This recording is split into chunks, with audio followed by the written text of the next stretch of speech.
Now I request Commodore Zishan sir and sir kindly if you could say a few words.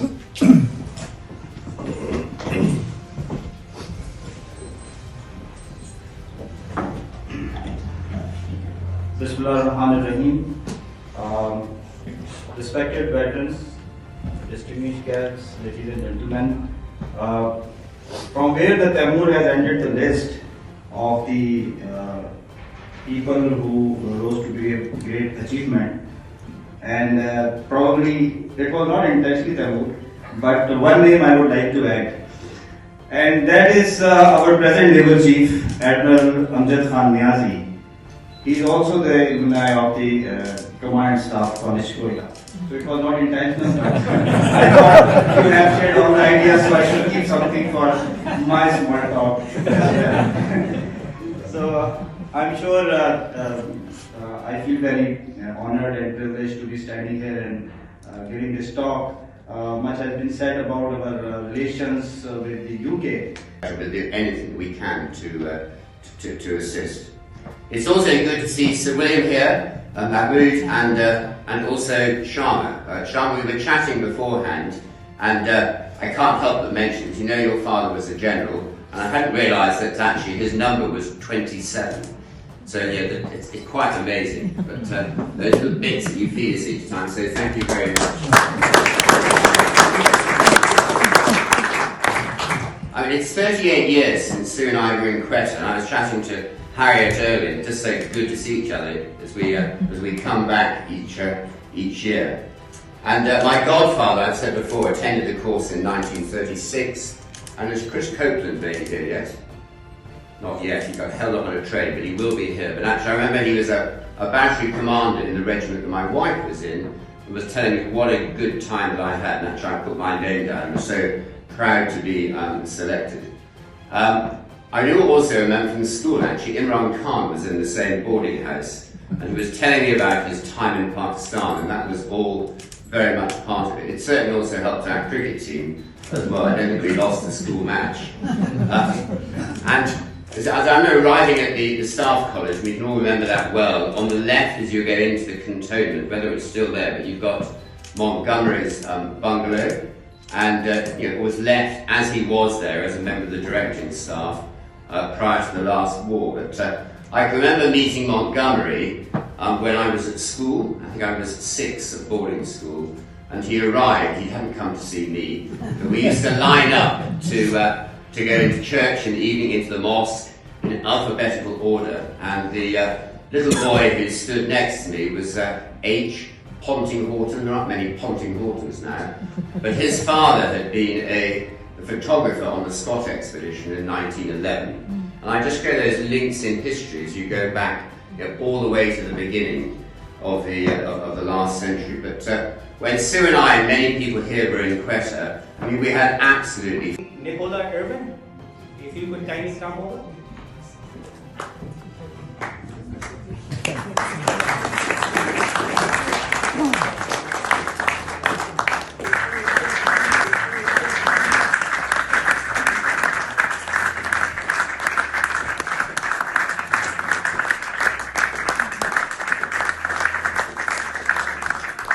Then we have Jane Palmer.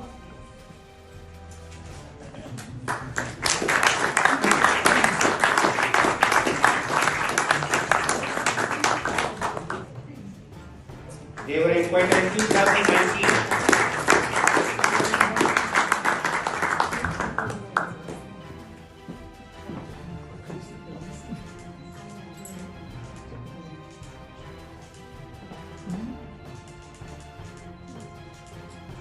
We have Julie Skinner. They were in Quetta way back in 1977.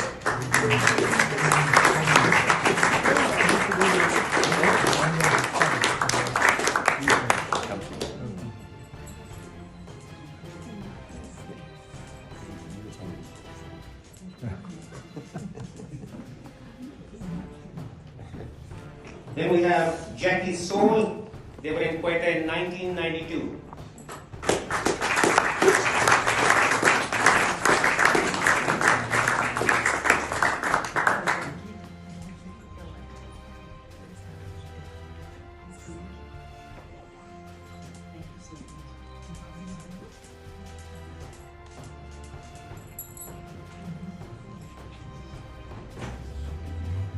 Then we have Mary Thompson, 1971. What kind of applause, ladies and gentlemen?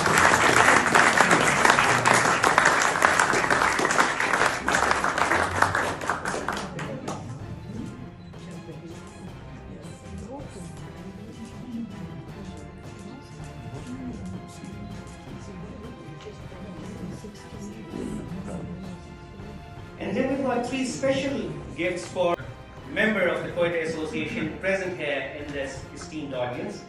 And that is Brigadier Nick Thompson, who was there in Quetta in 1971.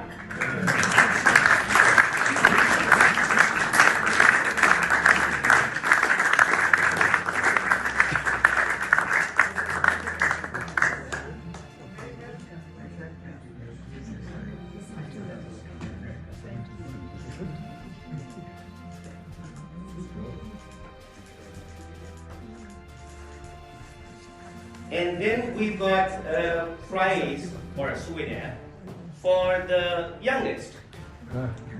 And we all know who that is. It's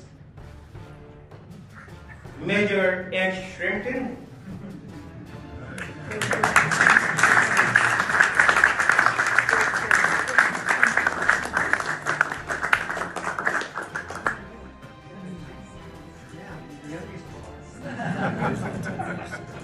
Which year?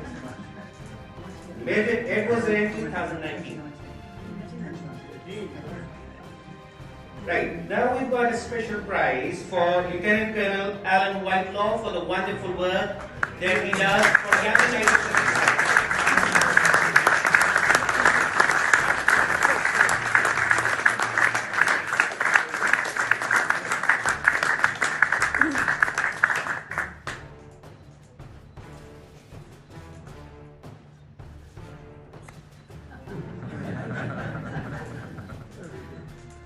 And last but not the least, here for a very worthy guest, Madam Shama Hussain, who's a member of the Pakistan Society.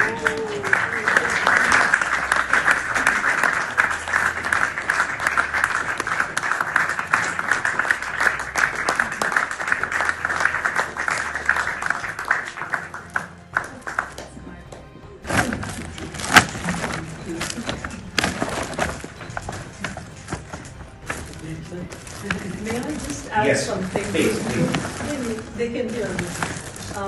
You mentioned, Taimur, about Sam Manekshaw. So Sam Manekshaw and my father were DS in Staff College in 45, the year I was born, and that's why I'm an honorary member of the Quetta Association.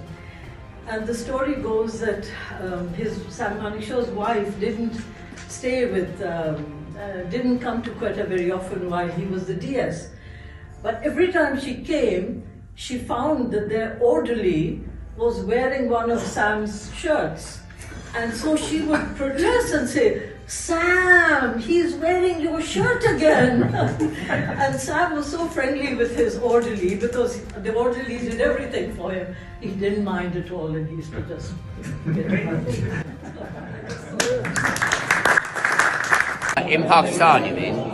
I think driving up the Karakoram Highway with Everest on your right and just going through some wonderful villages and the scenery, just memorable. I mean, better than anywhere in the world. Are you seeing the Pakistan Armed Forces professional capabilities and UK-Pakistan relations?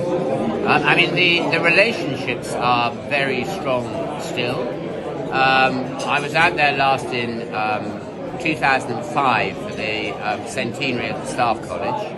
I mean, the Pakistan Army is a very capable army, and I think the way we are trained is very similar to the British Army. Clearly, we have been involved in the past in Afghanistan. It's sad to see what's happened at the moment there, but that is, you must let a country decide its own fate and what it wants to do. Thank you. Thank you. A wonderful time. I went to Staff College at Quetta because my father went there in 1946, and his name was on a plaque outside my syndicate room. And it was my great privilege and good fortune that when I was there, the commandant was General Ali Quli Khan Khattak, and his father had fought at the Battle of Imphal as my father had. and so we had a very nice connection, and I had a wonderful time, and I learned a great deal. How you see the Pakistan Army's professional capabilities? How you UK-Pakistan relations? Well, Pakistan Army is unsurpassed in its professionalism. I think it's notable, obviously, the training that officers get at Staff College Quetta is of immense value, and certainly of immense value to me in my career. And the Pakistan Army is distinguished by the fact it has very brave soldiers, and has, I think that's a notable feature of it. I was the defence advisor in the High Commission in Islamabad for 3 years, and I saw an extremely professional and experienced army.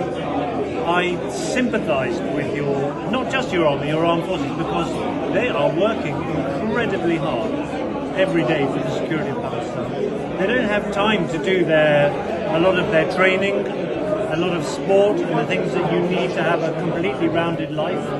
And I admired them every day